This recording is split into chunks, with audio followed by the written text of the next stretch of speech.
శ్రీనివాసరెడ్డి అంటే ఏంటో, శ్రీనివాసరెడ్డి టెండర్లకు ఎట్లా తాపత్రయపడతారో, 60 కోట్లు 70 కోట్ల టెండర్ల కోసం శ్రీనివాసరెడ్డి కంపెనీ తాపత్రయపడుద్దా లేదా వాళ్ళకంటే కూడా కూర్చొని మీ అందరికీ తెలుసు. సో దాని గురించి నేను ఎక్కువ మాట్లాడను. అందుకే నేను కూడా మీరు ఏదో మీరు పేపర్లో రాసినా నేను రెస్పాండ్ కాను కూడా.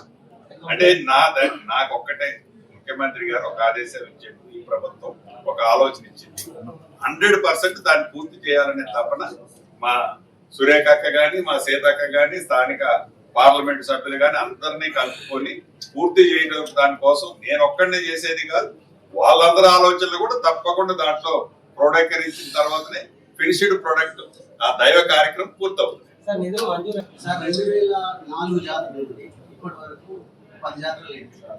ప్రతిసారి R&B తర్వాత పంచాయతీరాజ్ రూట్స్ శాంక్షన్ చేస్తున్నారు. 5 నుంచి 10 కోట్లు ఫండ్స్ కూడా ఇస్తారు.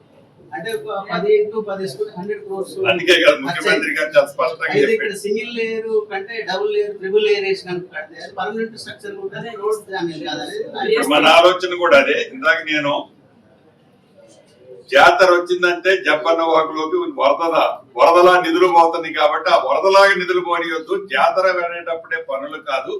ఇది 360 days పవిత్రంగా గిరిజనులే కాదు గిరిజనేతలు పూజించే దైవం కాబట్టి దీన్ని ప్రత్యేకతను దృష్టిలో పెట్టుకుని ఓన్లీ జాతర టైం అప్పుడే కాదు దీనికి నిధులు ఇవ్వటము, ఎంత రిక్వైర్మెంట్ ఉంటే అంత ముందే ఇచ్చేసి పర్మనెంట్ స్ట్రక్చర్స్ ఏదైతే గౌరవ స్థానిక శాసనసభ్యురాలు మంత్రివర్యులు అడిగారు అటువంటి కార్యక్రమాలు ఉన్నాయి. ఇప్పుడు మీరు చూస్తారు కదా, రేపు వేసే మనం రోడ్లు కానీ కట్టే కన్స్ట్రక్షన్స్ కానీ ఇందులో టెంపరవరీ ఏమి ఉండవు, శాశ్వతంగా ఉండే కార్యక్రమాలే ఈ ప్రభుత్వం చేపట్టింది.